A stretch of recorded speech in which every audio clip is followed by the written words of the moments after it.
Namaste students. In previous lecture we discussed 3 points to increase the crop amount. First one is crop variety improvement, crop production management, third one is crop protection management. पहला step हमारा होता है crop के amount को increase करने का कि कैसे हम उसकी वैरायटी को इम्प्रूव कर सकते हैं। दूसरा मेथड हमारा होता है कि कैसे क्रॉप की प्रोडक्शन इंक्रीज़ कर सकते हैं। थर्ड होता है हार्वेस्टिंग करने के बाद क्रॉप को कैसे हम प्रोटेक्ट करके रखें स्टोर रूम्स में। ठीक है बेटा, पहले हम क्रॉप वैरायटी इम्प्रूवमेंट के बारे में पढ़ेंगे। Firstly we discuss about crop variety improvement.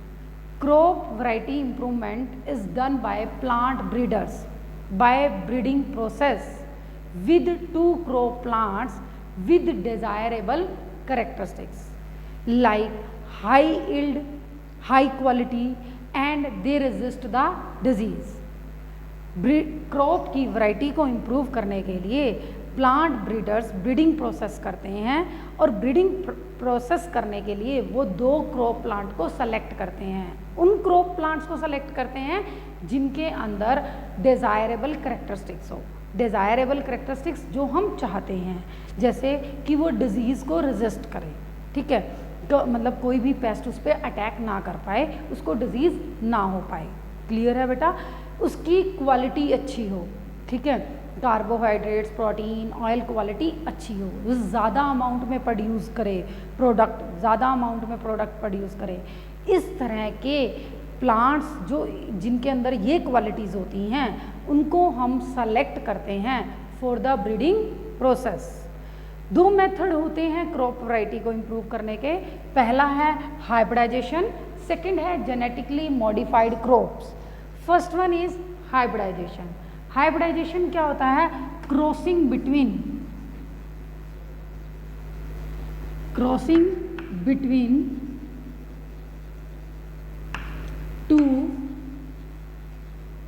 two dissimilar plants, two genetically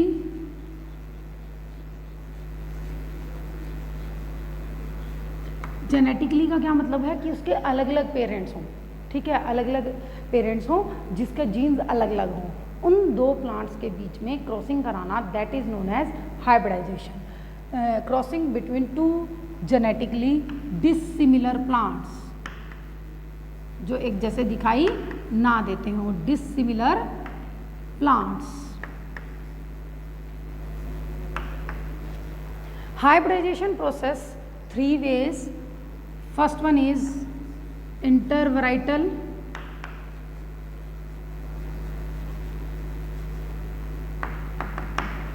second one is interspecies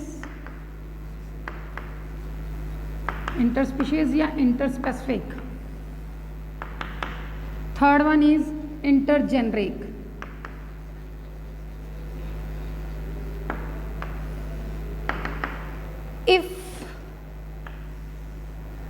If the crossing between 2 different varieties, 2 different crop varieties, 2 different crop varieties के बीच में crossing कराई जाए, that is known as intervarietal.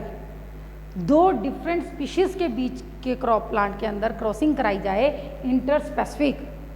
2 different plants that belongs to different genus, अलग अलग genus से belong करता हो, उनके बीच में क्रॉसिंग कराई जाए, इंटरजेनरिक। क्लियर बेटा? If the crossing takes place between 2 different crop varieties that are known as intervarietal. If the crossing between 2 different species of the plants, that is known as interspecific. If the crossing between 2 crop plant which belongs to different genus, जो 2 genus अलग अलग genus से belong करें, उन crop plant के बीच में crossing कराई जाए, इंटरजेनरिक। क्लियर है बेटा? Next method is genetically modified crops.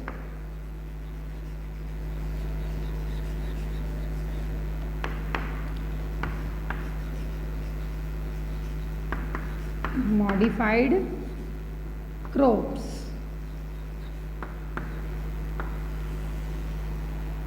बेटे, जेनेटिकली मॉडिफाइड क्रॉप्स का मतलब क्या होता है कि हमने क्रॉप को मॉडिफाई कर दिया जेनेटिकली। जेनेटिकली का क्या मतलब होता है, उसके जीन्स चेंज कर दिए, ठीक है। मॉडिफाइड का मतलब होता है चेंज करना। क्रॉप का मतलब होता है, आपको पता है, फसल, ठीक है। हमने मेथड का नाम देखो, जेनेटिकली मॉडिफाइड क्रॉप्स। जेनेटिकली का क्या मतलब है, उसके जीन्स, ठीक है। मॉडिफाइड, मॉडिफाई का मतलब होता है चेंज कर देना, किसको, क्रॉप को, ठीक है। वो मेथड क्या हो गया, जेनेटिकली मॉडिफाइड क्रॉप्स। हमने क्रॉप प्लांट के अंदर जो डिज़ायरेबल जीन है उसको इंड्यूस करना है उसके अंदर, ठीक है। उस मेथड को हम क्या कहते हैं, genetically modified crops. Inducing a desirable genes with desirable characteristics into the crop plant, that is known as genetically modified crop. बहुत एक्सपेंसिव मेथड होता होगा, बायोटेक्नोलॉजी है ये। आज बायोटेक्नोलॉजी स्टार्ट हो गई है कि हम जैसा चाहते हैं, जैसे जीन्स चाहते हैं, उसी क्रॉप प्लांट के अंदर वैसे जीन्स को इंजेक्ट कर देना, इंड्यूस कर देना बाय मेथड्स। अलग अलग मेथड्स होते हैं जो हायर क्लासेस में होते हैं, अलग अलग मेथड से हम उसके अंदर उन जीन्स को इंड्यूस कर देते हैं। In this way we modified the crop, genetically modified crops. Is it clear बेटा? Inducing a genes with desirable characteristics into the crop plant, that is known as genetically modified crops. Clear है बेटा? अब एक best quality की crop वो होती है जो हर वेदर में ग्रो कर जाए, अलग अलग इन्वायरमेंटल कंडीशंस में ग्रो कर जाए, ठीक है। और फार्मर को सॉइंग करने से पहले एक ही टाइप के सीड्स को सेलेक्ट करना चाहिए, एक ही टाइप की वैरायटी, एक ही क्वालिटी सीड्स को सेलेक्ट करना चाहिए इन ए पर्टिकुलर एरिया। एक पर्टिकुलर लैंड एरिया के अंदर फार्मर को एक पर्टिकुलर स्पेसिफिक टाइप के ही एक जैसे ही सीड्स को सेलेक्ट करने चाहिए। और एक क्रॉप की वैरायटी ऐसी होनी चाहिए कि जो अलग अलग कंडीशंस में, अलग अलग इन्वायरमेंट में ग्रो कर सके। क्लियर है बेटा? अब मैं आपको बता रही हूँ कुछ फैक्टर्स जो क्रॉप वैरायटी इम्प्रूवमेंट में हमें ध्यान में रखने चाहिए कि कौन कौन से एक best quality variety, crop variety में कौन कौन से कैरेक्टर्स होने चाहिए। सबसे पहला कैरेक्टर है higher yield. What are the factors by which crop improvement are done. ऐसे कौन कौन से फैक्टर्स हैं जिसमें क्रॉप वैरायटी इम्प्रूवमेंट किया जा सकता है, कौन कौन से फैक्टर्स हैं वो मैं बता रही हूँ आपको। फर्स्ट फैक्टर है हायर यील्ड।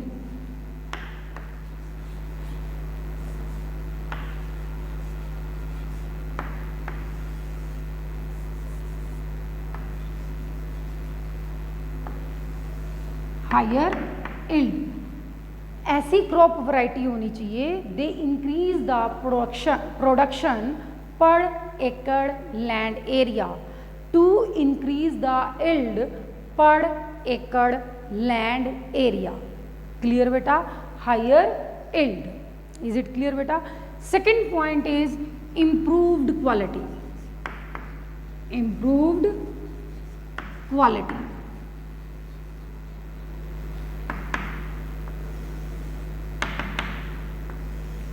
देखो वैरायटी ऐसी होनी चाहिए जो अमाउंट ज़्यादा प्रोड्यूस करे पर एकड़ लैंड एरिया। दूसरे में हमने क्या कह दिया, quality.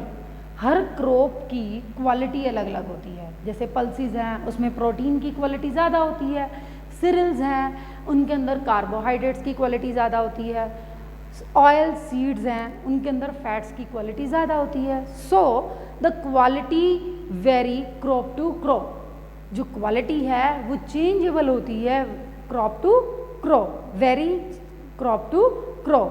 So crop variety should be the crop variety should be better quality.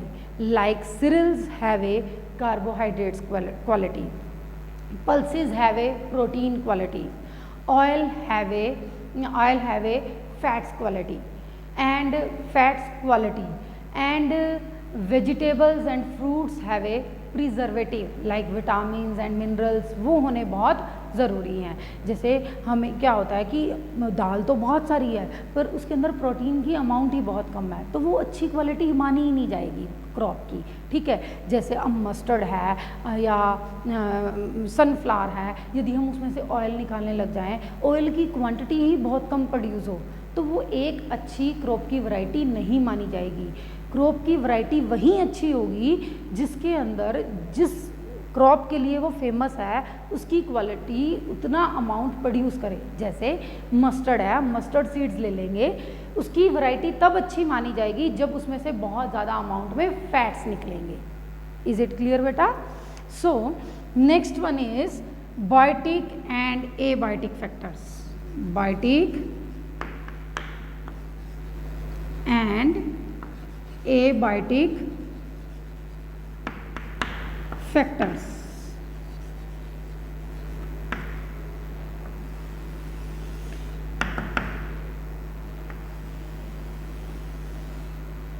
Biotic factors होते हैं लिविंग फैक्टर्स, लाइक पेस्ट है, रोडेंट्स हैं, इंसेक्ट्स हैं, जो हमारी क्रॉप प्लांट को डैमेज कर देते हैं, ठीक है। और एबायोटिक फैक्टर्स वो होते हैं जैसे सॉयल है, वाटर है, टेम्परेचर है, इस टाइप के नॉन लिविंग फैक्टर्स होते हैं, वो क्या होते हैं? Abiotic factors. Living factors biotic.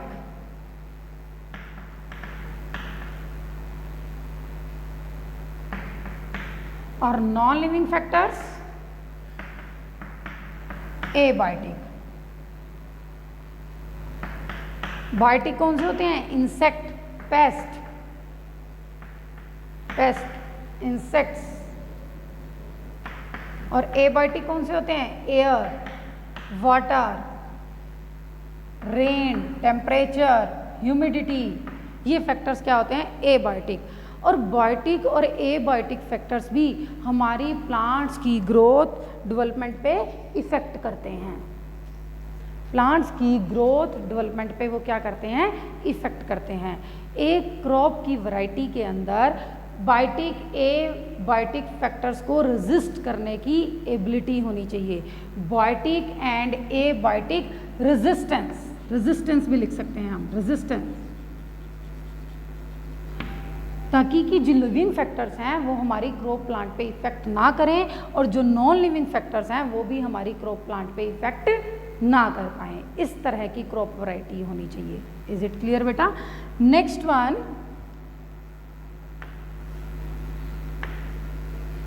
Wider adaptability.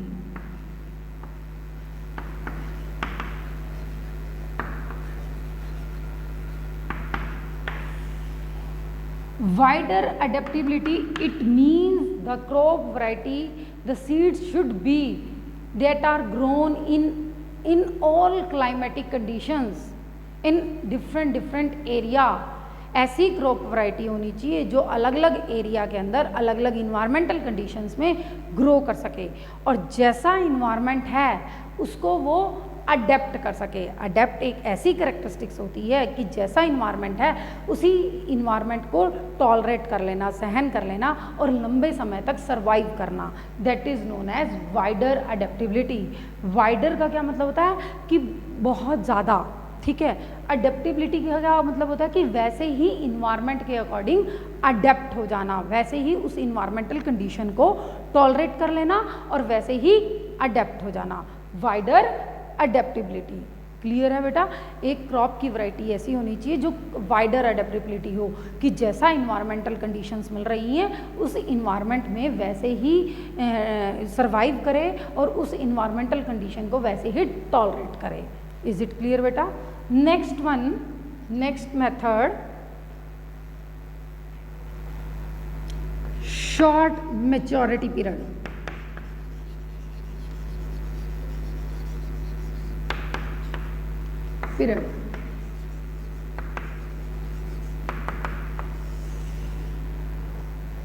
Short maturity period होना चाहिए जिससे फार्मर मल्टीपल राउंड्स ले ले इन 1 year. In this way crop yield is increase and amount of crop also decrease. So everyone can purchase the food from the market. Is it clear बेटा? Crop का maturity period short होना चाहिए ताकि farmer multiple round कर सके और crop की production increase हो सकेगी। ठीक है बेटा? सॉइंग और हार्वेस्टिंग, सॉइंग एंड हार्वेस्टिंग करे और ज़्यादा से ज़्यादा वो क्रॉप यील्ड इंक्रीज हो जाता है, जिससे जो क्रॉप की अमाउंट है मतलब जो उसका रेट है वो भी मार्केट में क्या हो जाएगा, कम हो जाएगा और सब लोग उसे आसानी से परचेज कर सकेंगे। क्लियर है बेटा? नेक्स्ट है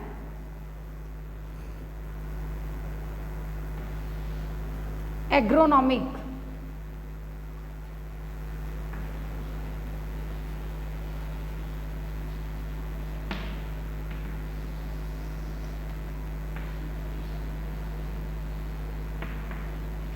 एग्रोनॉमिक डिजायरेबल कैरेक्टरिस्टिक्स।